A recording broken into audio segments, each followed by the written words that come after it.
Scar is not his name. It is what was done to him. The scar on his forehead is the only identification he carries, because his real name was burned away with his family, his home, his God, his people. He will not tell you what he was called before Ishval fell. He will not tell himself, because to remember his name is to remember the man who existed before the genocide. And that man cannot do what Scar does. A name is an identity. Scar killed his. This is not a story about revenge. Revenge implies a target, a completion, a settling of accounts. Scar wants none of these things. Scar wants to keep killing, because stopping would mean facing what the killing is for. His right arm is an equation.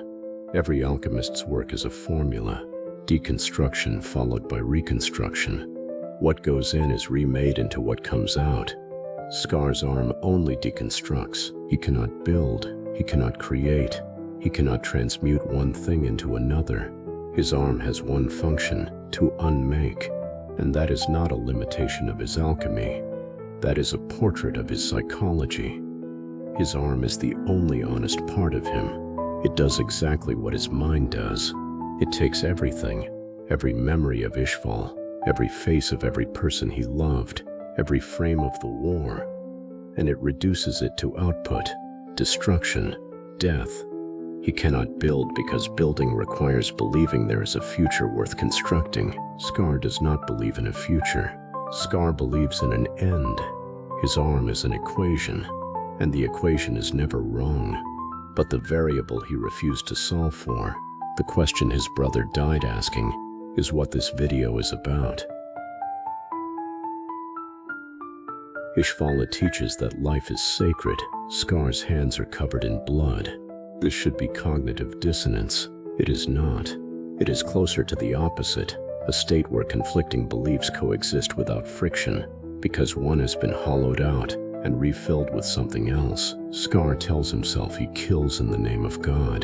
The clinical term is moral licensing, when a person uses their moral identity as permission to act immorally. I am righteous, therefore my violence is righteous. But Scar is not delusional. He knows exactly what he is doing. The horror is this.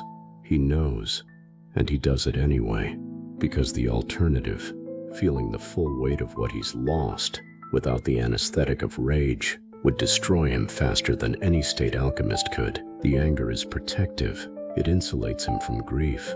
As long as he is enraged, he does not have to mourn. There is a clinical concept called moral injury. It is not PTSD. PTSD is what happens when something is done to you. Moral injury is what happens when you do something, or witness something, that violates your deepest moral commitments. Scar has both. The genocide was done to him. The killing is done by him. He is perpetrator and victim in the same body. And the injury is written on his face literally, a scar, and on his arm figuratively, an instrument of death bearing his brother's sacrifice. His brother gave him that arm as an act of love. Scar turned it into an instrument of war. That is the deepest layer of his moral injury. Not just what he has done to others, but what he has done to his brother's final gift. The arm was meant to protect. It destroys. The name was given by his parents. He buried it. Enter the Ellerks. Winry's parents were doctors, Emestrian doctors. They treated Ishvalons during the war. They were killed by an Ishvalon, by Scar himself, in an earlier moment of blind rage. And when Winry stands before Scar, gun in hand, choosing whether to pull the trigger, she is him, the same rage, the same moral justification, the same they took everything from me, so I am entitled to take everything from them. Scar looks at Winry and sees a mirror, and for the first time, he does not like what he sees. Subscribe. We go deeper here. Every time. This is the moment the equation breaks. Not because Scar is forgiven, not because someone shows him mercy, but because he is confronted with the exact logic he has been using, and it is pointed back at him. Righteous anger is symmetrical. It functions the same regardless of whose hand it's in. Scar does not redeem himself. The word redemption implies a debt paid, a balance restored. You cannot balance genocide.